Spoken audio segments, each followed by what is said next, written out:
رسول الله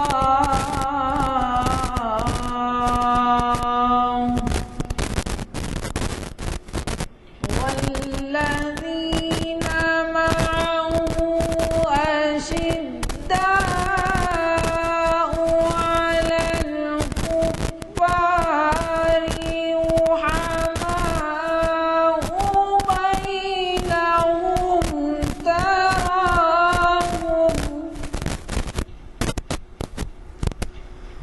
بينهم تراهم ركعا سجدا يبتغون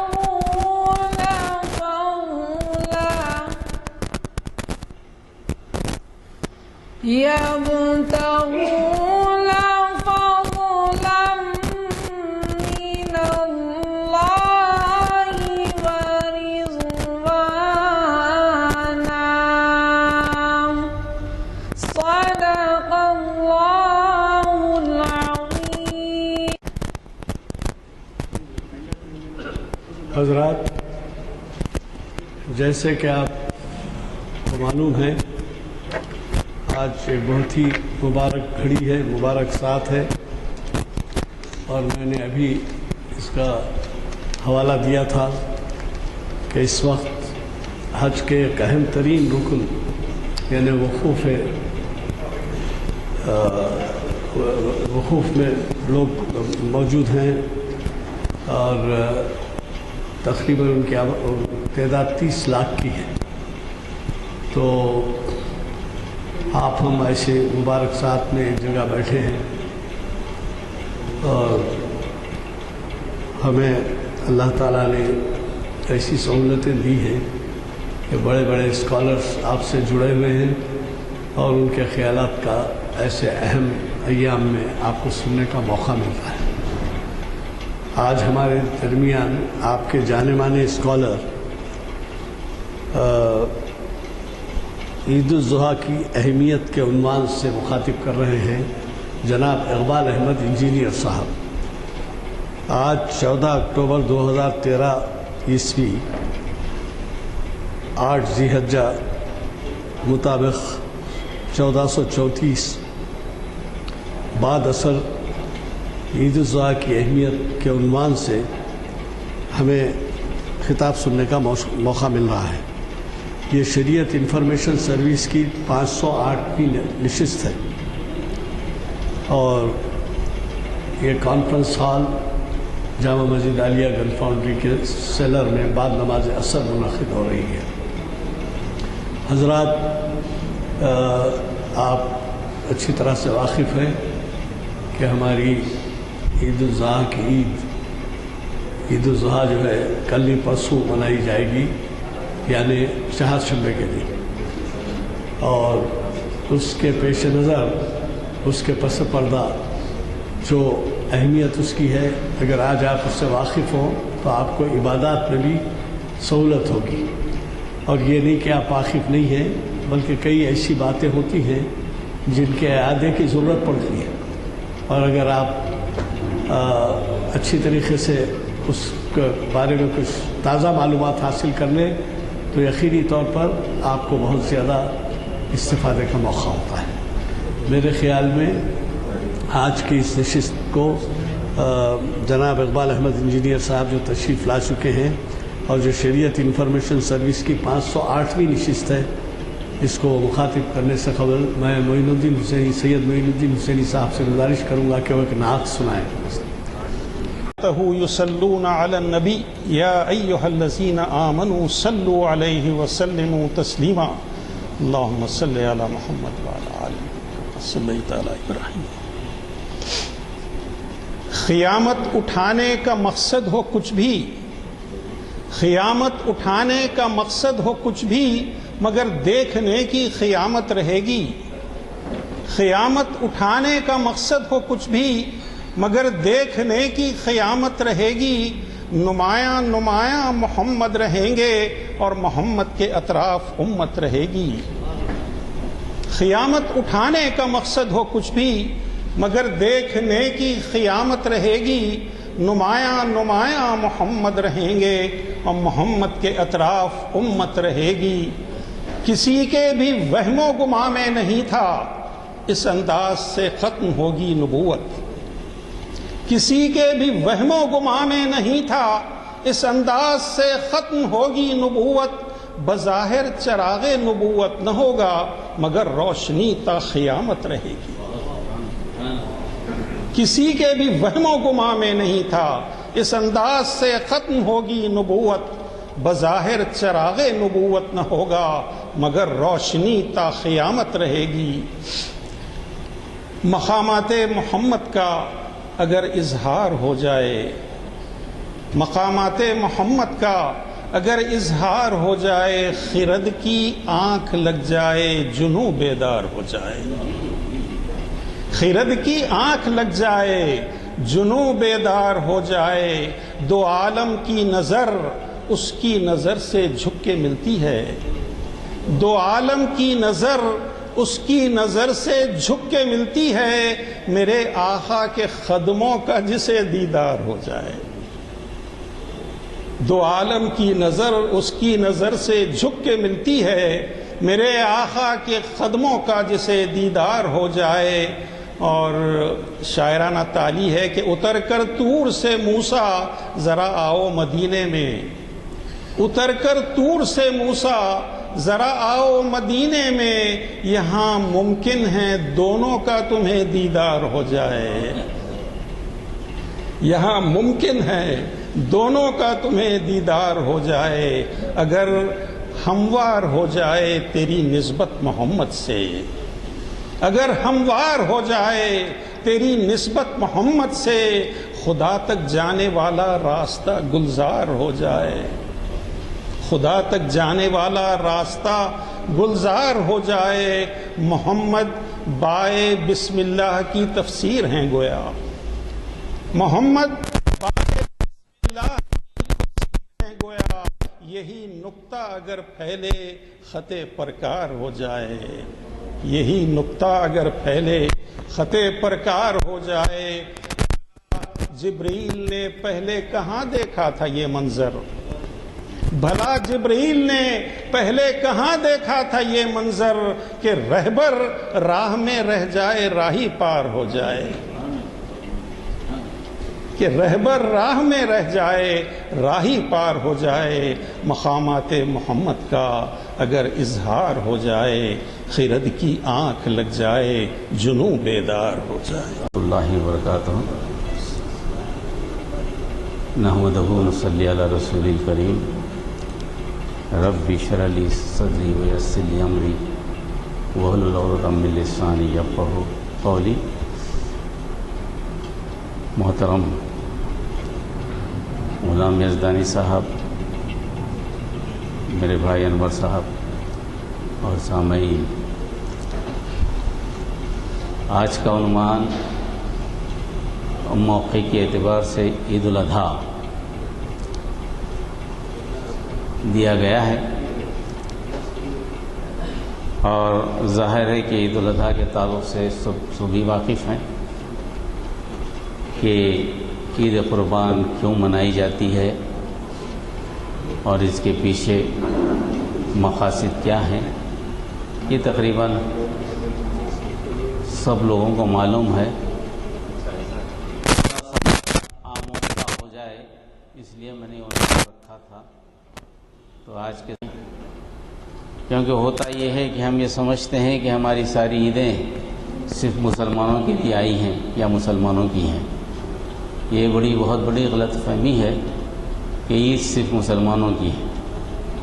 اس غلط فہمی کو بھی دور ہونا ہے، اس لیے کہ جتنی عیدیں ہیں ساری انسانیت کے لیے عیدیں۔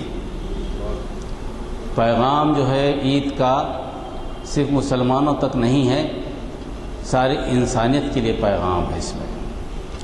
اور مسلمان کے پاس جو بھی احکامات ہوتے ہیں وہ اس کے پاس امانت ہوتے ہیں، تاکہ ان احکامات کو دوسروں تک پہنچائے۔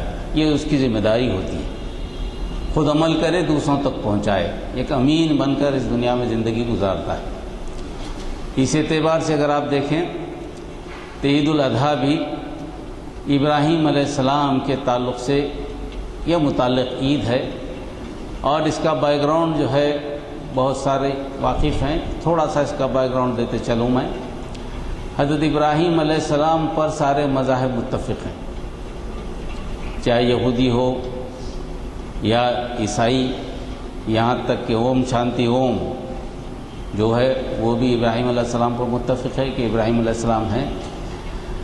تو تقریباً جتنے بڑے مذاہب ہیں ابراہیم علیہ السلام پر یقین رکھتے ہیں، ایمان رکھتے ہیں۔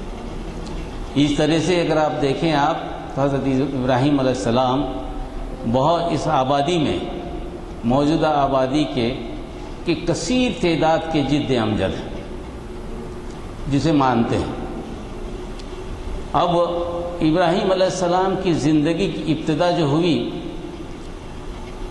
وہ ابتدا تھوڑا سا غور کر لیں آپ تو پتہ چلتا ہے کہ آپ کے والد کا نام آزر تھا، لیکن اصل نام جو ہے آپ کا طارق تھا، تے الف رے قاف خیر۔ اور یہ جو ہے ان کے والد ناہور تھے، تو ابراہیم علیہ السلام کے دادا ناہور اور ان کے والد طارق، اور اس کے بعد جو ہے ابراہیم علیہ السلام ان سے پیدا ہوئے۔ آزر نام اس وقت دیا گیا جب وہ نمرود کے بتوں کے نگران کار بن گئے، اس وقت نام آزر دیا گیا۔ آزر کے لفظی معنی تیڑے کے ہیں، کچھ تیڑا پن ہو اس میں۔ کچھ روایتوں میں یوں بھی ہے کہ ان میں کچھ کمزوری بھی تھی، یعنی جسمانی طور پہ کچھ اس طرح کمزوری تھی، اسی لیے ان کا نام آزر بھی دیا گیا۔ اب آزر نام ان کا، تو قرآن مجید کا مطالعہ کریں تو ایک طرف ابراہیم علیہ السلام کا سلسلہ ہمیں اولڈ ٹیسٹمنٹ میں بھی ملتا ہے کہ ابراہیم علیہ السلام کے تعلق سے بہت سی باتیں کرسچینٹی میں لکھی گئی ہیں، اور قرآن کو جب ہم دیکھتے ہیں تو وہ عقائد جو کرسچینٹی میں لکھے گئے ہیں ان عقائد کی تصحیح کرتے ہوئے قرآن نظر آتا ہے۔ قرآن میں جو ابراہیم علیہ السلام کا قصہ ہے، یہ ایک تو ہماری معلومات کے لیے ہے، مگر زیادہ تر اس کا اہم پہلو وہ جو ہے حضرت ابراہیم علیہ السلام کے تعلق سے غلط عقائد بائبل میں ہیں، ان کی تردید کرتا ہے، ان کی تصحیح کرتا نظر آتا ہے۔ عیسائیت میں خاص طور پر ابراہیم علیہ السلام کی نسل کے تعلق سے یا ابراہیم علیہ السلام کے جو آب و اجداد ہیں ان کے تعلق سے کوئی کلیئر کانسیپٹ نہیں ملتا، تو قرآن نے اس بات کو کلیئر کیا ہے کہ ان کے والد کا نام آزر تھا۔ اب کوئی کسی قسم کا شک و شبہ نہیں ہونا چاہیے۔ جو غلطیاں جو مشکوک ذہن سے جو عیسائی دیکھتے ہیں یا یہودی دیکھتے ہیں، اس بات کو تصحیح کرتے قرآن کہتا ہے ان کے والد کا نام آزر تھا۔ اور ابراہیم علیہ السلام کو جو واقعہ میں چاند، سورج، تارے ہمیں نظر آتے ہیں، اس کے تعلق سے کئی حکایتیں ہیں، اور کچھ ہمارے پاس بھی حکایتیں ہیں جس میں کہا جاتا ہے کہ ابراہیم علیہ السلام کی پیدائش سے پہلے نمرود بادشاہ تو تھا، اس کے پاس کچھ نجومی گئے تھے، اور نجومیوں نے یہ کہا تھا کہ ایک لڑکا پیدا ہونے والا ہے فلاں سال اور فلاں مہینے میں، جو تیری دین کو نہیں مانے گا اور تیرے بتوں کو توڑے گا، اور اس کا نام ابراہیم ہوگا۔ اب جب وہ سال قریب آیا، وہ مہینہ قریب آیا، تو نمرود نے اس بستی میں آ کر اعلان کر دیا کہ جس کسی کو لڑکا پیدا ہوگا اس کو قتل کر دیا جائے گا، اس کا یہ حکم تھا۔ اتفاق یہ ہے کہ حضرت ابراہیم علیہ السلام کی والدہ جو تھیں، اللہ حکایتوں میں لکھا ہے کہ ان کی جسمانی ساخت ایسی تھی کہ ان کو پتہ ہی نہیں چلتا تھا کہ وہ حاملہ ہیں، اس لیے وہ محفوظ رہیں۔ ایک حکایت یہ ہے، اور جب محفوظ رہیں، وہ جب درد ذہ ہوا تو انہوں نے یہ کوشش کی کہ خود ابراہیم علیہ السلام کی ولادت کچھ ایسی جگہ ہو جہاں لوگوں کو پتہ نہ چلے۔ اور کہا یہ جاتا ہے کہ ابراہیم علیہ السلام کی پیدائش غار میں ہوئی اور غار میں ابراہیم علیہ السلام کو چھوڑا گیا، اور تقریباً عمر کے اعتبار سے کہ 15 سال ابراہیم علیہ السلام غار میں رہنے کی یہ بھی آیتیں ملتی ہیں۔ جب ابراہیم علیہ السلام ذرا شعور میں آئے، اس وقت انہوں نے ماں سے ضد کی کہ مجھے دنیا تو بتاؤ۔ اب جو دنیا بتانے کے لیے رات کا وقت تھا، عبداللہ بن عباس کی روایت ہے کہ خمری مہینے کی شاید آخری تاریخ تھی، اس لیے جب ابراہیم علیہ السلام باہر آئے غار میں، اس وقت انہوں نے چاند کو نہیں دیکھا، چاند تو بعد میں نکلتا ہے، انہوں نے تارے کو دیکھا، انہوں نے چاند کو دیکھا، اس کے بعد سورج کو دیکھا۔ ان تینوں کو دیکھنے کے بعد خدا کا تو تصور ہے، وہ اس لیے کہ اس ماحول میں، جو ماحول میں ابراہیم علیہ السلام رہتے تھے، جو ان کو اطلاع تھی کہ وہاں پوجا یعنی خدا کس کو مانا جاتا ہے، تاروں کو، ستاروں کو، اس کی پوجا ہوا کہ اس کو خدا مانا جاتا تھا۔ خود جس جگہ یہ تھے شہر ار میں، شہر ار کا جو دیوتا تھا وہ تھا ننار دیوتا، یعنی چاند کا دیوتا۔ تو ابراہیم علیہ السلام نے تارے کو دیکھا، چاند کو دیکھا، سورج کو دیکھا، اور اس کے بعد ساروں کا انکار کیا۔ اس طرح ابراہیم علیہ السلام کے دل میں اللہ تعالیٰ نے یہ وصیت کر دیا کہ سوائے اللہ کے کوئی ذات نہیں ہے، ہر آدمی ڈھلنے والا، ہر مخلوق ڈھلنے والی ہے، یہ مخلوق قابل عبادت نہیں ہے۔ یہ طریقہ کار ابراہیم علیہ السلام کا، جو قرآن نے اس کی تصدیق کی ہے، ان واقعات کی تصدیق کی ہے جو بائبل میں ہے، کہ اس واقعات کی تصدیق بات اصل میں یہ تھی۔ مگر ذرا شعوری طور پر اگر آپ دیکھیں ان آیتوں کے بعد میں قرآن کا جو نقطہ نظر ہے، وہ نقطہ نظر کچھ علی اور واضح کرنے والا نقطہ نظر ہے۔ آدمی جب شعور کو پہنچتا ہے تو جب وہ عبادات کو سمجھتا ہے۔ چھوٹے بچوں کو عبادت تو کرائی جاتی ہے، میں عبادت کا شعور جو ہے نا ایک وقت، ایک مدت کے بعد، ایک عمر کے بعد آتا ہے۔ قرآن نے اس بات پر زیادہ اہمیت دی ہے۔ قرآن نے کہا کہ جب شعور کو ابراہیم علیہ السلام پہنچے، جب سمجھنے کو پہنچے، تو انہیں اطراف کے ماحول کو دیکھا کہ پیدائش کس کی، یعنی عبادت کس کی ہو رہی ہے، ہر عبادت کو انہوں نے غور سے دیکھا، ہر خدا کو ڈوبتے دیکھا۔ یہ کہ خدا جب ڈوبنے لگا تو آپ نے کہا کہ اس کی ڈوبنے والے خدا کی نکل تو کسی اور کے ہاتھ میں، اے دنیا جو چل رہی کسی اور کے ہاتھ میں۔ اسی لیے جب انی وجہت وجہ للذی فطر السماوات والارض حنیفا وما انا من المشرکین جب آپ نے پڑھا تو آپ کے ذہن میں یہی خیال تھا کہ تخلیق کائنات کا بنانے والا کوئی ہے، اور اسی کے سامنے میں اپنے آپ کو جھکا دیتا ہوں۔ یہ جو ہے نا شعور کی آنکھیں کھولنے کے بعد یہ جو تصور قرآن نے صاف کیا ہے، یہ تصور ان چیزوں سے بہتر ہے جو آج ہم کو بائبل وغیرہ میں ملتی ہیں، کہ آدمی باشعور طور پر اپنے خود کو خود کا اعلان کر دے۔ اب یہ بات، اور اس وقت سوائے حضرت ابراہیم علیہ السلام کے کوئی دوسرا مسلمان اس صفحہ ہستی پہ نہیں تھا۔ ابراہیم علیہ السلام نے اپنی ابتدا باپ کو دعوت دینے سے کی، اور کہا کہ بھئی جس کی تم پوجا کرتے ہو یہ تو تم بناتے ہو، اور اس کی تم پوجا کیسے کرتے ہو؟ تو یہاں جو مقصد پوشیدہ ہے، اگر حق کی بات ہو تو آدمی انتظار نہ کرے کہ میں ایک اقلیت میں ہوں، تعداد کے اعتبار سے میں واحد ہوں، انتہائی بے سر و سامانی میں ہوں، بات کیسے کہوں؟ یہ بات نہیں ہے۔ جب تم کو حق معلوم ہو جائے تو یہ بات دوسروں تک پہنچا دینا تمہاری ذمہ داری ہے، اور یہ بات پہنچانے کی ذمہ داری کیا؟ سب سے پہلے تم قریب کے رشتہ داروں کو بات پہنچاؤ گے جو تم سے زیادہ قربت رکھتے ہیں، تم بتاؤ اس کو کہ کیا چیز ہے۔ اس کے بعد سارے اطراف کے ماحول کو سیدھا کرنے کی کوشش کرو، اگرچہ کہ تم واحد ہو، تم فرد واحد ہو۔ یہ وہ ذمہ داری ہے جو حق جاننے والے کو دی گئی ہے اس دنیا میں، کہ اس لیے کہ حق کا پہنچانے والے کا ساتھ اللہ تعالیٰ ہوتا ہے، اور اللہ تعالیٰ خالق کل ہے اور ساری مخلوق ہے۔ مخلوق سے ڈرنے سے روکا گیا ہے، ڈرنا تو صرف خالق سے، مخلوق سے ڈرنے سے روکا گیا ہے. مخلوق تک بات پہنچانا تمہاری ذمہ داری ہے، تم پہنچا دو. یہ درس ہمیں جو ملتا ہے ابراہیم علیہ السلام سے. ابراہیم علیہ السلام اکیلے ہوتے ہوئے سارے معاشرے سے مقابلے پر رہے. جب بہت کوشش کی بات کرنے کی تو لازمی بات ہے کہ آپ اس میں ایک چیز وہ بھی پاتے ہیں. 3 چیزوں کا میں تذکرہ کروں گا یہاں پر کیونکہ وقت کم رہا. 3 چیزیں میری زیادہ اہمیت اس لیے ہے کہ کرسچینٹی ہو یا بعض ہمارے پاس کے بھی چند ذرا سا اختلافی مسئلہ بھی ہو جاتا. وہی ہے کہ کہا یہ جاتا ہے کہ حضرت ابراہیم علیہ السلام نے 3 مرتبہ نعوذ باللہ جھوٹ کہا ہے. پہلے تو اس وقت جب آپ کو سارے لوگوں نے میلے میں چلنے کے لیے کہا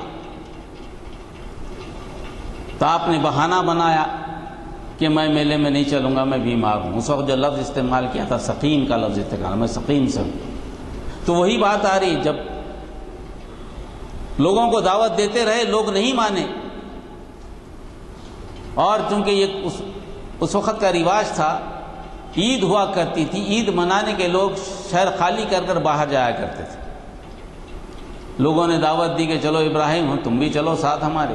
اب ابراہیم علیہ السلام نے کہا کہ میں سقیم ہوں. سقیم کا مطلب یہ تو تعاون زدہ، یا مجھے تعاون ہے یا میں بیمار ہوں، یہ بھی نکلتا ہے. تو لوگ آپ کو چھوڑ کر چلے گئے. اور قرآن نے بھی کہا ہے کہ ابراہیم نے یہ بات کہی تھی. اگر ہم اس کو بیمار کا مطلب لیں، جو بیمار ہے، اور جو حکایتوں میں بھی کیا ابراہیم علیہ السلام نے تاروں کی طرف دیکھ کر کہا کہ میں بیمار ہوں. بائبل میں بھی لکھا ہے کہ میں تاروں کی طرف دیکھ کر کہا کہ میں بیمار ہوں. اس قسم کی بات کہی. تو بیماری دراصل کیا ہے؟ ایک تو ہوتی ہے جسمانی بیماری، ایک ہوتی ہے فکری بیماری. وہ قوم کو فکری بیمار دیکھ رہے تھے. وہ چاہتے تھے کہ اس قوم کا علاج ہو. کوئی ہوش مند آدمی کا یہ فیصلہ نہیں ہوتا کہ کوئی ڈوب رہا تو اس کے ساتھ ڈوب جائے. یہ فیصلہ نہیں ہوتا. اس کا یہ فیصلہ ہوتا ہے کہ ڈوبنے والے کو بچائے، جو جل رہا ہے اس کو جلنے سے بچائے. کوئی نقصان میں جا رہا ہے تو نقصان میں جانے سے بچائے. یہ فیصلہ نہیں ہوتا کہ نقصان ہو رہا تو خود بھی نقصان میں شامل ہو جائے. ایسا کوئی فیصلہ نہیں ہوتا. جب ابراہیم علیہ السلام نے یہ دیکھا کہ یہ لوگ تو بگڑتے جا رہے ہیں، تو سدھرنا نہیں چاہتے، یہ تو وہی اپنے پرانے عقائد پر چلنا چاہتے ہیں، خود گمراہ ہو رہے ہیں، دوسروں کو بھی گمراہ کر رہے ہیں، کوئی معاملہ نظر نہیں آتا، اور یہ بتوں کو پوجنے پہ بالکل مصر ہیں. تو اس بیماری کو بھی تو دور کرنا ہے. یہ سب سے بڑی بیماری ہے. اس سے بڑی بیماری تو کوئی ہو ہی نہیں سکتی. ایک بیماری کو دور کرنا بہت زیادہ ضروری ہے. آپ نے یہ فیصلہ کیا اور رک گئے. رکنے کے بعد وہ واقعہ تو سبھی کو معلوم ہے آپ کہ ابراہیم علیہ السلام رکنے کے بعد سارے جب گئے تو ہر بت کو دیکھا، چھوٹے سے بڑے کئی بت رکھے ہیں. تو آپ نے ہر ایک سے کہا کہ لکھا. کوئی کھانے کو تیار نہیں ان کی اپنی حکایتوں کے اعتبار سے. تو نے جب تو کھانے کے لیے تیار نہیں، کوئی ہل بھی نہیں سکتا، تو پھر آپ نے جو ہے نا جو قرآن میں رکھا کہ آپ نے اس کو اپنے ہاتھ سے توڑنا شروع کر دیا، اور بڑے بت کو رکھا اس کے ہاتھ میں یا اس پہ جو ہے نا وہ لٹکا دی. جب سارے لوگ واپس آئے تو دیکھا کہ یہ تو معاملہ الگ ہے، ہمارے بتوں کو تو توڑ دیا گیا ہے. اب مشورہ ہوا کہ اس نے یہ کس نے کیا ہوگا. عام طور پہ تو مشہور یہی تھا کہ بتوں کے خلاف بولنے والے تو سوائے ابراہیم علیہ السلام کے کوئی نظر ہی نہیں آتے تھے. وہاں سب لوگوں نے اتفاق کیا کہ سوائے ابراہیم علیہ السلام کے کسی نے یہ کام نہیں کیا ہوگا. ذرا ان کو بلاؤ تو صحیح. اب دربار میں بلایا گیا، نمرود کے دربار میں پوچھا گیا ابراہیم علیہ السلام سے کہ بھئی کیا ہے، بتاؤ وہ کس نے توڑا ہے؟ بندر ہے صبح. تو ابراہیم علیہ السلام نے کہا کہ وہاں یہ کہا جاتا ہے کہ یہاں بھی ابراہیم علیہ السلام نے جھوٹ کہا ہے، بجائے اس کے کہ کہتے کہ خود توڑ دیا ہوں. آپ نے کہا کہ نہیں وہ بڑا بت توڑا ہوگا، ایسا نہیں۔ قرآن نے اس کی وضاحت کی ہے۔ قرآن نے کہا ہے کہ ذرا بڑے بت سے پوچھ لو، شاید اس نے کیا ہوگا، شاید اس نے کیا ہوگا، اسے پوچھ تو لو۔ ابراہیم علیہ السلام نے یہ نہیں کہا کہ میں نے نہیں کیا، ایسا نہیں کہا۔ ابراہیم علیہ السلام نے کیا ہے، اگر تم سمجھتے ہو ان بتاؤں کو جو چلتے پھرتے ہیں، دیکھتے ہیں، تمہاری بات سنتے ہیں، نفع و نقصان کے وہ ذمہ دار ہیں، تو کیوں پوچھ کیوں نہیں لیتے؟ یہ اتمام حجت کی بات ہے، جھوٹ کی بات نہیں ہے۔ عیسائیوں نے من گھڑت بات کی ہے، جھوٹ کہا ہے۔ جھوٹ اس لیے کہتے ہیں کہ حضرت ابراہیم علیہ السلام کو نبوت سے ہٹانا چاہتے ہیں۔ وہ کہتے ہیں کہ عیسیٰ علیہ السلام ابراہیم علیہ السلام کی نسل میں سے نہیں ہے۔ ان کا یہ دعویٰ ہے کہ عیسیٰ علیہ السلام تو ابراہیم علیہ السلام سے پہلے پیدا ہوئے تھے۔ ان کا یہ بھی دعویٰ ہے کہ اللہ تعالیٰ نے سب سے پہلے جس کو پیدا کیا وہ عیسیٰ علیہ السلام ہے، اس کے بعد ساری مخلوق عیسیٰ علیہ السلام کے ساتھ پیدا ہوئی، اور عیسیٰ علیہ السلام نے ساری مخلوق کو پیدا کیا۔ پہلا کریشن عیسیٰ علیہ السلام، اس کے بعد عیسیٰ علیہ السلام نے ساری مخلوق کو پیدا کیا، یعنی اس کے بعد مخلوق کو تخلیق کرنے والے عیسیٰ علیہ السلام ابراہیم کی نسل سے نہیں ہے، کیونکہ ابراہیم علیہ السلام نے یہ بات کہی ہے، اور نبی جو ہے ایسا کیسا ہو سکتا ہے؟ اس کو قرآن نے کلیئر کیا، اس اعتقاد کو قرآن نے کلیئر کیا۔ بات ایسی نہیں تھی، بات ایسی تھی، اور بات صحیح بھی آتی ہے کہ جس پہ تمہارا ایمان ہے، تمہارا نفع و نقصان کر سکتے ہیں، تو بھلا کوئی اس پر حملہ کرے تو وہ بچ نہیں سکتے۔ یہ کیسے بت ہیں؟ یہ کیسے خدا ہیں جن کو تم اپنے ہاتھوں سے بناتے ہو، اسی کو پوچھتے ہو؟ ان کا معاملہ تو ہے کہ ان پہ ناک پہ مکھی بیٹھے تو ہٹا نہیں سکتے، ایسے مجبور ہو بے بس وہ خدا ہیں تمہارے۔ اگر کسی نے توڑا بھی ہے تو کوئی خدا نے آواز نہیں کی، اور لازمی بات ہے کہ بڑا توڑا ہوگا، کیونکہ بڑا چھوٹا سے ناراض ہوگا، توڑا ہوگا، کسے معلوم؟ چھوٹے پسند نہیں آئے ہوں گے، بڑے کو ناراض ہو گیا ہوگا، توڑا ہوگا۔ اس قسم کی گفتگو تو کی جا سکتی ہے نا، اس میں مذاقہ کیا ہے؟ یہ حجت ہے، حجت تو کی جا سکتی ہے۔ اس کی وجہ کیا تھی؟ دراصل دعوتی نقطہ نظر سے بڑی اہم بات جو ہے نا اس معاملے میں چھپا دی گئی، وہ یہ کہ دوسرے عقائد کی جب بات آتی ہے، ان باتوں پہ راست حملہ کرنے کے بجائے انہی کے عقائد کے بارے میں ان سے سوال کرو کہ ان کا عقیدہ کیا ہے۔ اگر واقعی عقیدہ صحیح ہے، حالات کے اعتبار سے صحیح جچتا ہے تو سچ کہہ دیں گے، اگر نہیں جچتا ہے تو وہ خود اقبال کر دیں گے ہمارا عقیدہ غلط ہے۔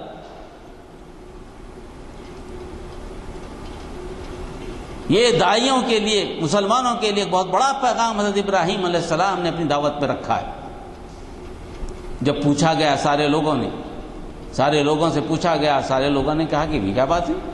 یہ ایک دم اچانک ان کی زبان سے نہیں، کیسے توڑیں گے؟ یہ کیسے توڑے گا؟ یہ تو ہل نہیں سکتے اپنی جگہ سے، مکھی بیٹھے تو ہٹا نہیں سکتے، بھلا جا کر کیسے توڑیں گے؟ تم کیا کہتے ہو ابراہیم؟ مجمع میں پوچھا گیا، سارا مجمع میں جب پوچھا گیا تو لازمی بات ہے کہ سارا مجمع نہیں تو کچھ آدمی تو ضرور بولیں گے مجمع میں سے، کیسی بات کرتا ہے کہ بت تو ہل نہیں سکتے، بت تو اپنی جگہ سے ہل نہیں سکتے۔ ایسے وقت جواب ابراہیم علیہ السلام کا، اب آئی ہدایت کی بات، کہا گیا کہ تم کس کو پوچھتے ہو جو ہل نہیں سکتا جگہ سے، نہ تمہارے نفع پہنچا سکتا ہے، نہ نقصان کا ذمہ دار ہے، پھر اسے پوچھتے کیوں ہو؟ وہ خدا کیسا ہوا؟ وہ الہ کیسا ہوا؟ تمہارا معبود کیسا ہوا؟ یہ پوچھنا تھا۔ بائبل میں بھی لکھا ہے کہ کچھ دیر کے لیے تو رک گئے، مگر قرآن نے اس کو اور واضح کر دیا کہ سب کے دل ایسے ہو گئے، لاجواب ہو گئے، سب نے اپنے دل میں کہا بات تو صحیح کہتا ہے، بات تو یہ صحیح کہتا ہے، حق منوا لیتا ہے اپنے آپ کو، بات تو صحیح کہتا ہے، حق منوا لیتا ہے آپ کو۔ یہاں پر یہ بات پیدا ہوئی، ابراہیم علیہ السلام نے بات کہی۔ اب جب بات مان لی، سارے لوگوں کے درمیان یہ بات ہوئی اور کسی کے پاس کسی کو جواب نہیں بن پڑا، اب ماحول کیسا ہو گیا ہوگا ذرا اندازہ کیجئے۔ سارے لوگ موجود ہیں، ابراہیم علیہ السلام کا ابراہیم علیہ السلام کا جواب کوئی دے نہیں سکتا، مخصوص لوگ بھی ہیں، عام لوگ بھی موجود ہیں، سب کے سامنے سوال جواب ہو رہا ہے، نمرود سے مناقشہ ہو رہا ہے۔ پوچھا کہ تیرا خدا کون ہے؟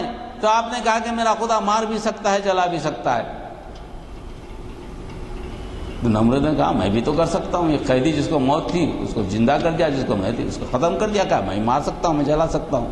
یہ عقل، اس کی عقل پر حیران ہوئے ابراہیم علیہ السلام۔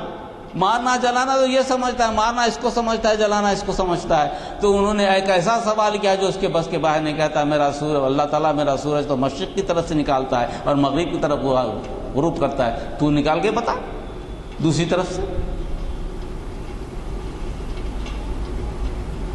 یہ مناقشہ سارے لوگ سن رہے ہیں، اور سارے لوگوں کے درمیان پتہ چل گیا ہے کہ ابراہیم علیہ السلام کے سوالات کا جواب نہیں دی، سوالات کا جوابات کسی کے پاس نہیں۔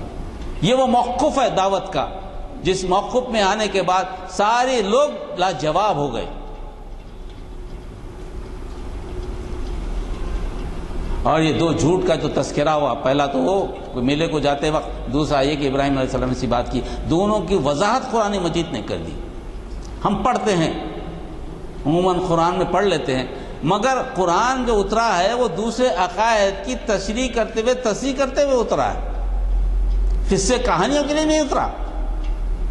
دنیا میں جو موجود عقائد اس کے لیے اترا ہے۔ اسی لیے عید الاضحیٰ جو منائی جاتی ہے، چونکہ ابھی بھی وہ چیز موجود ہے، عید الاضحیٰ منانے کا مقصد ہے کہ جو عقائد دوسروں میں موجود ہے، ابراہیم علیہ السلام کے تعلق سے جو باتیں موجود ہیں، ان کے تعلق سے تم سوچو، غور و فکر کرو، ان کو دور کرو۔ ضروری ہے کہ قربانی منائیے، عید منائیے، بہت اچھی چیز ہے، مگر عید تو صرف تمہاری ہوئی۔ اگر ان کے عقائد دور نہیں ہوئے، ان کے عقائد درست نہیں ہوئے، تو عید ان کی بھی تو ہونا چاہیے نا، وہ بھی تو صحیح مسلمان ہونا چاہیے نا۔ جو چیز آپ کو معلوم ہے ان کو بھی تو معلوم ہونا چاہیے۔ یہ کیسا طریقہ ہے خود غرضی ہے کہ میں تو عید منا لوں گا، میں تو ابراہیم کی سنت پہ چلوں گا، مگر دوسروں کو اس کی اطلاع نہیں دوں گا، تو عید کا فرض تو ادا نہیں ہوا، عید الاضحیٰ تو ادا نہیں ہوا۔ یہ مسئلہ، اب جب یہ بات عام ہوئی تو انہوں نے سمجھا کہ اب معاملہ تو الگ ہو گیا ہے، اب لوگوں کے درمیان رائے ہوئی کہ اس بات سے کیسے بچا جائے، بچنے کا کیا ہے۔ سب کی رائے ہوئی کہ ابراہیم علیہ السلام کو ایسی سزا دی جانی چاہیے جو یاد رکھی جائے۔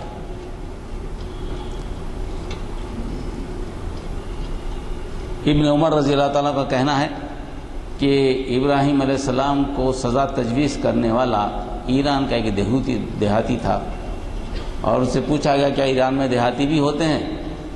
عبداللہ بن عمر رضی اللہ تعالیٰ نے کہا ہاں، کرد جو ہوتے ہیں وہ دیہاتی ہیں۔ ایک کرد آدمی نے مشورہ دیا کہ ابراہیم علیہ السلام کو جلایا جائے، اور اس کے لیے آگ تیار کی گئی۔ اب جو ابراہیم علیہ السلام کے تعلق جو ہمدردی پیدا ہوئی تھی، وہ ہمدردی کو نکالنے کا کیا طریقہ اختیار کیا گیا؟ حکم دیا گیا کہ ابراہیم علیہ السلام کی آگ جلانے کے لیے ہر آدمی لکڑی جمع کرے۔ عوام میں ہمدردیاں جو پیدا ہو گئی تھیں حضرت ابراہیم علیہ السلام سے، وہ ہمدردیاں نکالنے کے لیے اعلان یہ کیا گیا، ابراہیم کو چونکہ جلانا ہے، چونکہ انہوں نے بتوں کو نقصان پہنچایا ہے، پھر اس لیے ہر آدمی کی ذمہ داری ہے کہ کم از کم ایک لکڑی جو ہے ابراہیم کو جلانے کے لیے دے۔ یہ بھی ملتا ہے کہ کوئی بیمار ہو جائے تو کہتا تھا کہ اگر میں اچھا ہو جاؤں تو ابراہیم علیہ السلام کو جلانے کی لکڑی لگا دوں گا، منت ماننا۔ میں صحت مند ہو جاؤں تو ایک لکڑی دے دوں گا، میرا کام ہو جائے تو ایک لکڑی دے دوں گا۔ یہ طریقہ، یہ ڈھنڈورا پیٹا گیا۔ یعنی باطل طریقے جو ہوتے ہیں، اچھے ذہنوں کو خراب کرنے کے لیے طریقہ اختیار کیا جا سکتا ہے، وہ طریقہ پورے کا پورا استعمال کیا گیا تاکہ عوام میں جو ہمدردیاں پیدا ہو گئی تھیں ابراہیم علیہ السلام سے، ہمدردیاں ختم ہو جائیں۔ اس کے بعد آگ دہکائی گئی، لگائی گئی۔ اس کے بعد کا واقعہ سب کو معلوم ہے کہ کس طرح ابراہیم علیہ السلام بچ گئے۔ اس کے بعد نمرود نے سب سے اچھی بات جو کہی ہے، ابو ہریرہ رضی اللہ تعالیٰ نے فرمائی ہے کہ نمرود کسی زبان سے جو اچھے الفاظ نکلے وہ یہ تھے کہ جب ابراہیم علیہ السلام کو پھینکا گیا، آگ میں تھے، اس نے یہ دیکھا کہ ابراہیم علیہ السلام پسینہ پوچھ رہے ہیں آگ میں اور زندہ ہیں، جلے نہیں۔ اس کے الفاظ سے نکلے ابراہیم تمہارا رب کتنا ہی اچھا ہے، یا ابراہیم تمہارا رب کتنا اچھا ہے، یہ بہت سب سے اچھے الفاظ نمرود کے نکلے، یہ بھی کہا جاتا ہے۔ ابراہیم علیہ السلام بچ گئے۔ جب ساری چیزیں کر دیکھ لی گئی تو اس کے بعد یہ ہوا کہ اب ابراہیم علیہ السلام کو رکھنا نقصان میں ہے، ان کو یہاں سے شہر بدر کر دینا، اب تو کچھ کر نہیں سکتے، ہر چیز کو کوشش کریے مارنے کی، مار نہیں سکے تو بہتر ہے کہ ان سے چھٹکارا حاصل کیا جائے۔ کہا جاتا ہے کہ اس واقعے کے بعد حضرت لوط علیہ السلام، حضرت سارہ علیہ السلام دونوں نے ایمان لایا۔ لوط علیہ السلام جو ہے نا آپ کے چچازاد بھائی، سارہ علیہ السلام کے تعلق سے بھی لکھا ہے کہ چچازاد بہن ہے، بعض جگہ لکھا ہے کہ بادشاہ کی بیٹی ہیں، مگر زیادہ تر چچازاد بہن کی طرف زیادہ رجحان جاتا ہے، کیونکہ اکثر مفسرین اسی کی طرف مائل ہیں، کیونکہ اور ایک جھوٹ جس کا تذکرہ کیا جا رہا ہے جو سامنے آنے والی ہے مصر میں، وہ بعد میں آئے گی، تو اس کے لیے سارہ علیہ السلام چچازاد بہن اس کی طرف زیادہ رجحان جاتا ہے۔ نکالا گیا تو دونوں کے ساتھ آپ نکلے اور شام سے ہوتے ہوئے آئے، بعض دفعہ یہ ہے مصر کو جانا ہوا، تو آخر میں مصر جب پہنچے تو مصر کا پہلا فرعون کی حکومت تھی، فرعونی سلسلے کا پہلا فرعون، اس کی حکومت میں آپ پہنچے، اور اس کا عالم یہ تھا کہ جو بھی خوبصورت عورت ہوتی وہ اس پر قبضہ کر لیا کرتا۔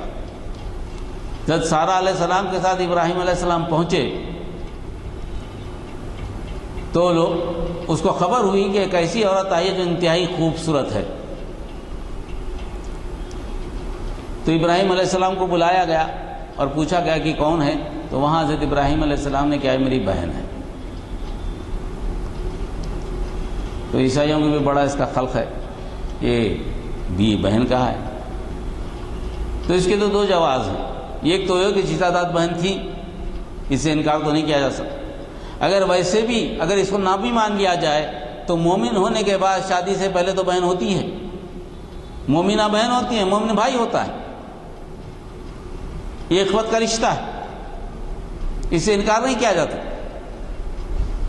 اور آپ نے کہا ہے، آپ نے کیوں کہا اس لیے کہ خوبت میں وہ آگے تھا، اگر کہتا کہ میں ان کا مالک ہوں، شوہر کا مطلب میں مالک ہوں، تو اس کو پورا حق تھا کہ میرے ملکیت سے چھین لے اس کو، کیونکہ اب مالک نہیں ہوں تو اس کو اختیار ہے اپنی ملکیت بنانے کا، کیونکہ میں تو مالک نہیں ہوں، عورت کسی کی ملکیت ہوتی ہے، بنانے کا اختیار ہے، تو اس کے باوجود بھی اس نے کہا کہ بہن ہے تو میرے پاس بھیج، تو حضرت سارہ کو بھیجا گیا مصر میں، بادشاہ کے پاس پہنچی، تو قصہ یہ ہے کہ حضرت سارہ کو ہاتھ لگانے کی کوشش کی، وہ ہاتھ پہ فالج ہو گیا اس کو پہلی مرتبہ، تو بڑا گھبرایا کہ یہ کیا ہے معاملہ ہے، انہوں نے حضرت سارہ سے کہا کہ دعا کریں ہمارے لیے کہ میں اچھا ہو جاؤں تو میری نیت پھر اچھی رہے گی، تیرے ساتھ بری نیت سے پیش نہیں آؤں گا۔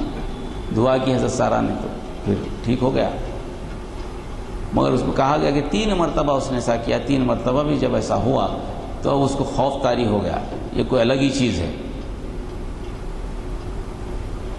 تو آپ کو رخصت کیا، رخصت کرتے وقت قبطی قبیلے کی نام حضرت حاجہ علیہ السلام کو ساتھ کر دیا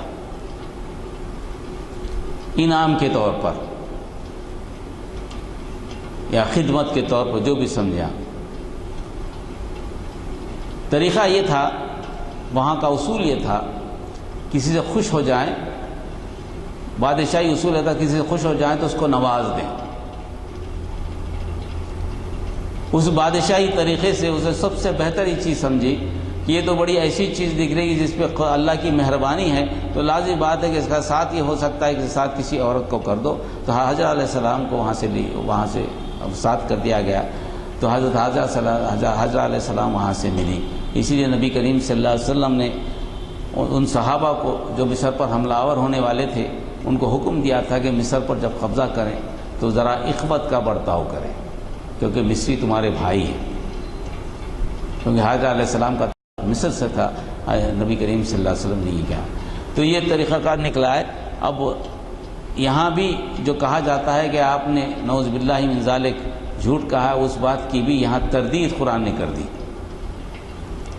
کہ 3 بنیادی باتیں جو ہمیں ملتی ہیں بائبل میں، 3 باتوں کی تردید قرآن مجید نے اس میں کر دی ہے کہ حضرت ابراہیم علیہ السلام پہ غیر ضروری بہتان لگایا جاتا ہے، بات ویسی نہیں تھی، بات اصل میں ایسی تھی۔ اور ایک سب سے اہم بات جس کی تردید قرآن مجید کرتا ہے، جو آپ کو ہم کو کرنا ہے، عید الاضحیٰ کا سب سے بڑا پیغام جو وہ یہی ہے جو میں اب کہنے جا رہا ہوں، وہ یہ کہ پہلے تو انہوں نے حضرت حاجہ علیہ السلام کو باندی بنایا، کرسچنوں نے باندی بنانے کے بعد یہ کہا کہ باندی کی اولاد وارث نہیں ہوتی، اور وارث اولاد ہو بھی جائے تو وہ جو ہے نا انبیاء میں شامل نہیں ہو سکتی، ان کا اپنا تصور ہے۔ اس بنیاد پر اسماعیل علیہ السلام کے وجود کو، اسلام علیہ السلام کی نسل کو انہوں نے جانتے بوجھتے وارث نہیں سمجھا۔ اس کی وجہ یہ، اگر یہ وارث سمجھ جائیں تو لازمی بات ہے کہ نبی کریم صلی اللہ علیہ وسلم پر ایمان لانا ضروری ہو جاتا ہے۔ انہوں نے کہا کہ وراثت تو عیسیٰ علیہ السلام پر آ کر ختم ہو گئی، وہاں بھی ان کو کنفیوژن ہے۔ پہلے تو عیسیٰ علیہ السلام کو ابراہیم علیہ السلام کی نسل سے نہیں سمجھتے، جب نبوت کی بات آتی ہے یا سلسلہ آتا تو کہتے ہیں کہ عیسیٰ علیہ السلام پر آ کر سلسلہ ختم ہو گیا، اب خدا کے بیٹے ہیں یا نبی ہیں وہ الگ بات ہے۔ تب آیا قربانی کس کی ہوئی؟ ان کا یہ کہنا ہے کہ قربانی اسحاق علیہ السلام کی ہوئی، اسماعیل علیہ السلام کی نہیں ہوئی۔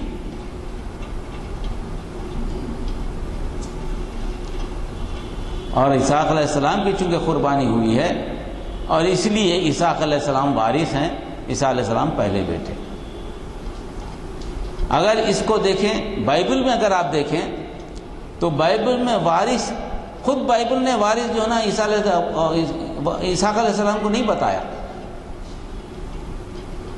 بائبل میں جینیسس میں لکھا ہے کہ ابراہیم علیہ السلام جب اپنی عمر کو پہنچے، جب ضعیفی میں آ گئے تو انہوں نے کہا کہ اللہ تعالیٰ میں تو ضعیف ہوں، میں تو لا ولد ہوں، اب تو رخصت ہوں گا، تو میں یہ چاہتا ہوں کہ اپنا نائب کسی کو مقرر کر دوں، اس کو مقرر کر دوں جو مابد میں ہے، ذمہ دار ہے، اس کو میں اپنا نائب مقرر کر دوں گا۔ یہ اللہ تعالیٰ سے دعا کی ابراہیم علیہ السلام، اللہ تعالیٰ کا جواب آیا کہ ابراہیم ابھی اس کی ضرورت نہیں ہے، ہم تمہیں اولاد سے سرفراز فرمائیں گے، ہم تم کو اولاد سے سرفراز فرمائیں گے۔ اسی درمیان میں بات یہ ہوئی کہ حضرت سارہ علیہ السلام، ابراہیم علیہ السلام ضعیف ہو چکے تھے۔ حضرت سارہ علیہ السلام نے کہا کہ میں تو بانجھ ہوں، مجھے تو بچے ہو نہیں سکتے، کیا ہی اچھا ہوتا تم حاجرہ کو حق زوجیت دے دیتے، شاید اس کا جسم بھی ایسا ہے کہ وہ بچے پیدا کر سکے، تو ہو سکتا ہے کہ اسے اولاد ہو جائے، تو ہمارے لیے بھی اولاد ہو جائے گی، ہم جو لا ولد ہیں وہ چیز ہم سے ہٹ جائے گی۔ حضرت سارہ کی اجازت سے حضرت ابراہیم علیہ السلام نے حق زوجیت میں لیا، اپنی زوجیت میں لیا حضرت حاجرہ علیہ السلام، حضرت سارہ علیہ السلام کی اجازت سے۔ تو جو بچہ پیدا ہوا وہ تھے حضرت اسماعیل علیہ السلام۔ خود بائبل میں لکھا ہے، ہاں میں تجھے وارث دوں گا، یہ بائبل میں لکھا ہے۔ اللہ نے کہا کہ ابراہیم تو گھبرا نہیں، میں تجھے وارث دوں گا۔ وارث کے طور پر جو بچہ پیدا ہوا بائبل کے اعتبار سے وہ اسماعیل علیہ السلام، اور جو پہلوٹا ہوتا ہے انبیاء کے سلسلے میں پوری اولڈ ٹیسٹمنٹ میں جو پہلوٹا بچہ ہوتا ہے وہ وارث ہوتا ہے، اور یہ پہلے بچے ہیں۔ اس طرح سے اسماعیل علیہ السلام پہلے ہیں۔ اور ایک چیز یہ کہ بائبل میں یہ بھی لکھا ہے کہ بنو اسماعیل کو اللہ تعالیٰ نے اپنے منصوبے میں نہیں رکھا، یعنی بنو اسماعیل میں سے کوئی نبی نہیں آئیں گے، بنی اسرائیل میں سے نبی آئیں گے۔ اور بنو اسماعیل کا جو تذکرہ بائبل میں اس کو پڑھاتے نہیں عیسائی، ہمارے عیسائی بھائی۔ بنو اسماعیل کا جو تذکرہ خود بائبل میں ہے ڈیٹانومی میں، وہ خاص طور پہ لکھا گیا ہے کہ بنی اسماعیل علیہ السلام کا جو بیٹے قیدار ہیں ان کی جو نسل چلے گی اس کے تعلق سے پورا چیپٹر ہے۔ اس چیپٹر میں لکھا ہے کہ بنی قیدار کی جو نسل چلے گی، بنی قیدار سے نسل آئے گی، وہ نسل میں نور ہی نور ہوگا۔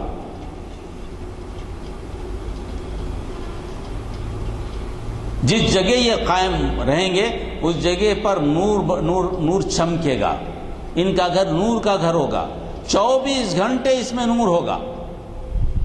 دنیا کے بڑے بڑے لوگ، چاہے کوئی بادشاہ ہو، کوئی بھی وہ جہاں کا سر و سجود ہوں گے۔ یہ بات کس میں؟ اللہ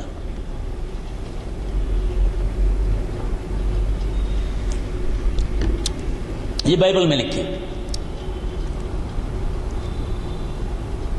تو یہ جو بات ہے کہ حضرت اسماعیل علیہ السلام سے ہٹا لینا، بات کو ہٹا لینا،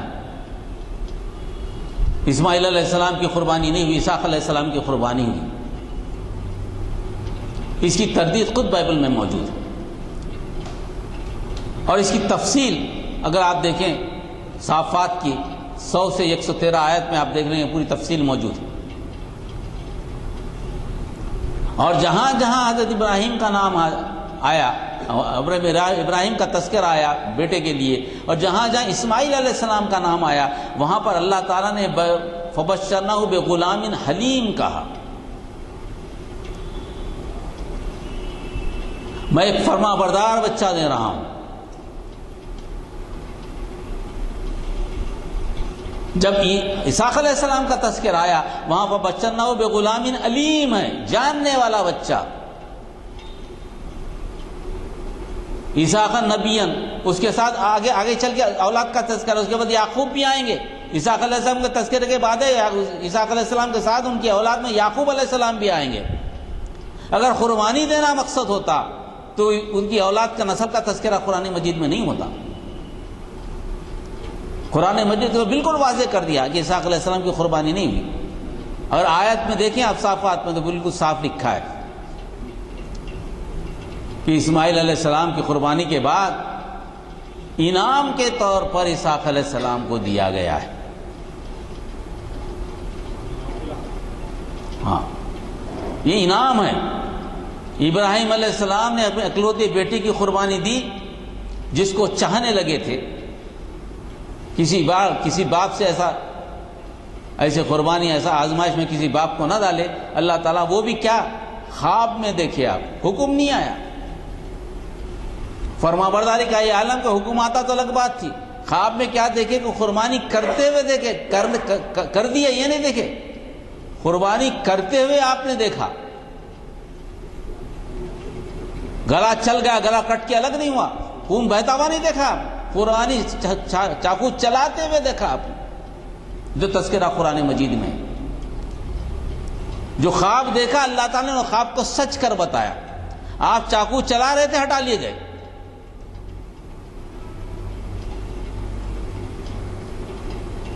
اور یہ قد صدقت رؤیا، یہ کہا گیا کہ تم نے خواب کو بھی پورا کر دیا.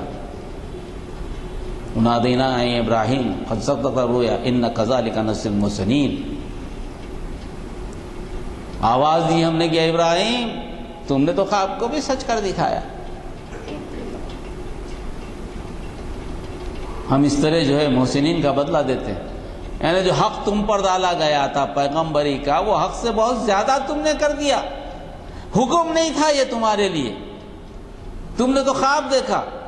حکم رہتا تو الگ بات تھی، حکم تو ہر نبی کو ماننا ہے، مگر تم نے خواب دیکھا اس کو پورا کر دیا. یہ کام تم نے کر دکھایا. اب یہ کام ہے تو اللہ سے محبت کا یہ عمل، اللہ سے محبت کا یہ عمل اللہ کو اتنا پسند آئے کہ اللہ نے کہا تا قیامت تک اس کو باقی رکھوں گا، نہیں رہے گا، آخری لوگوں میں چھوڑ دوں گا. اور یہ بہت بڑی قربانی ہے اور بڑی آزمائش جو ابراہیم علیہ السلام پر آئی تھی. اس کے بعد تذکرہ ہے، یہ عمل ہونے کے بعد قرآن میں تذکرہ ہے کہ ہم نے اسحاق کی بشارت دی. اس کے بعد انبیاء کا سلسلہ دیا، اس کے بعد ان کی اولاد کا سلسلہ چلایا ہم نے. ان کی اولاد میں سے کچھ اچھے بھی ہیں، برے بھی ہیں. جیسا قرآن نے بائبل کی وہ سب سے بڑی حجت جو تھی اس کو بالکل ہی تصحیح کرتے ہوئے کہا کہ تم جو سوچ رہے ہو تمہارا جو عقیدہ بالکل غلط ہے.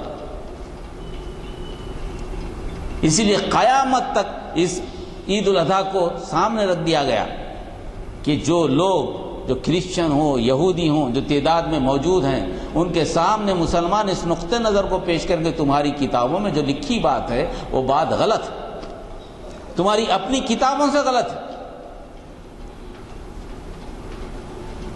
اور کسوٹی کیا ہے؟ قرآن مجید. اور چاہت ایسی ہو جس ابراہیم کو تم چاہتے ہو، جس ابراہیم کی تم جد امجد سمجھتے ہو، جس کے تم نسل ہونے کا دعویٰ کرتے ہو، ان کا تو معاملہ یہ تھا، ان کو حکم نہیں دیا گیا، صرف ان کو خواب دکھا دیا گیا تو انہوں نے پورا کر دیا۔ اور وہ بھی کیسی آزمائش؟ وہ ایسے بیٹے کی ضعیفی میں ہوا ہو، 25 سال کی عمر میں مانگا گیا، 90 سال کی عمر میں اولاد ہوئی۔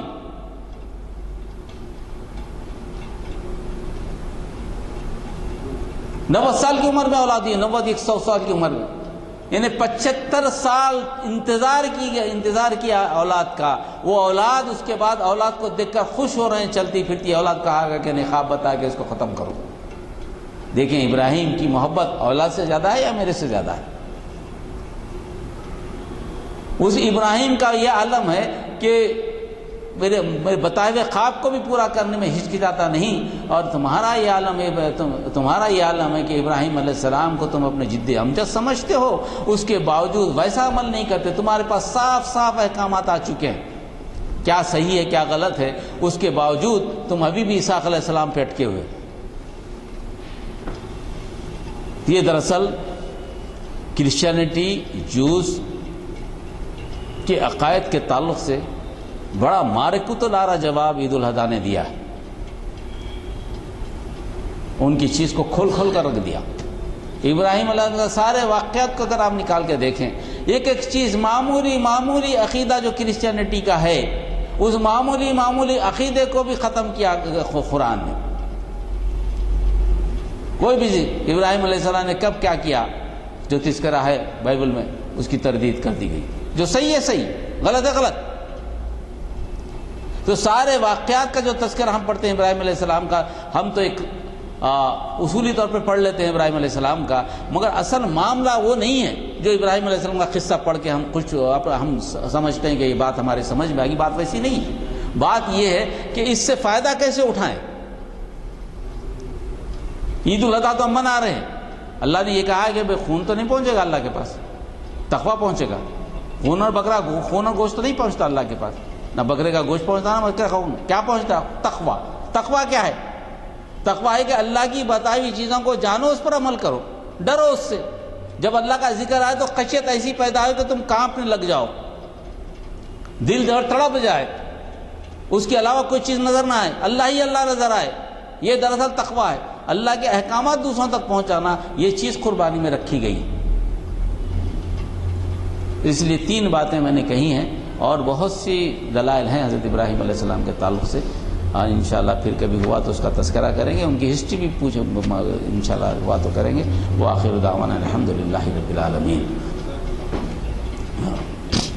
تحریر بھی ہے بورڈز کے اوپر کہ عید کی نماز مسجد حاضہ جامع مسجد عالیہ گن فاؤنڈری میں صبح 9 بجے ہوگی۔ ہمارے لیے یہ بڑی مسرت کا مقام ہے کہ آج ہمارے درمیان ایک عظیم اسکالر، شریعت کے اور تاریخ اسلام کے موجود ہیں، اور انہوں نے یہ کہا جا سکتا ہے کہ ایمان کو تازہ کرنے کے لیے ایسا اہم عنوان ہمیں دیا جس سے ہم سب نے استفادہ کیا۔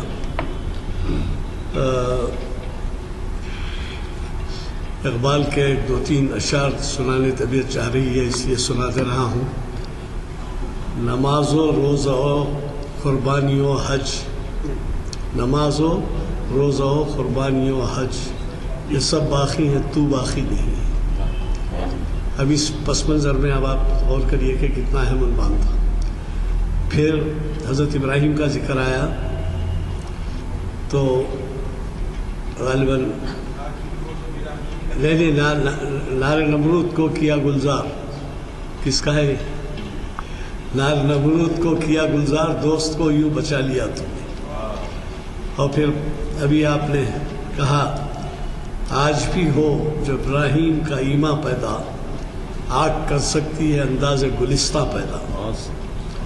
اور یہ مصرع ایک میں بھول رہا ہوں، سکھائے کس نے اسماعیل کو آداب فرزندی، خدا کی کرامت تھی یا معین الدین صاحب کرامت تھی، ہاں سکھائے کس نے اسماعیل کو آداب فرزند دی. یہ بخش ایسے لمحات جس میں آج دنیا کے مختلف ممالک سے 30 لاکھ حاجی وقوف عرفات میں ہیں، اور ظاہر ہے کہ اس وقت وہاں ظہر کے بعد یا 3-4 بجے کے بعد سے جو ہے جو قیام ہے اس کا وقت ختم ہو رہا ہے اور روانگی ہوگی وہاں سے. تو ایسے لمحات میں جبکہ اتنی بڑی عبادت ہمارے ایسے لوگ جو حج کی ان کے نصیب میں تھا وہ گئے ہوئے ہیں، آپ بھی یہاں پر ایسی عبادت کی محفل میں بیٹھے ہیں. اللہ تعالی ہماری کوششوں کو قبول فرمائے، اور ہم سب دعا کرتے ہیں ہمارے مقرر صاحب کے فلاح و بہبود کے لیے. اللہ ان کے قوت خطاب میں اور بھی ترقی دے، اور وہ چونکہ دعا کر چکے ہیں اس لیے محفل برخاست کی جاتی ہے.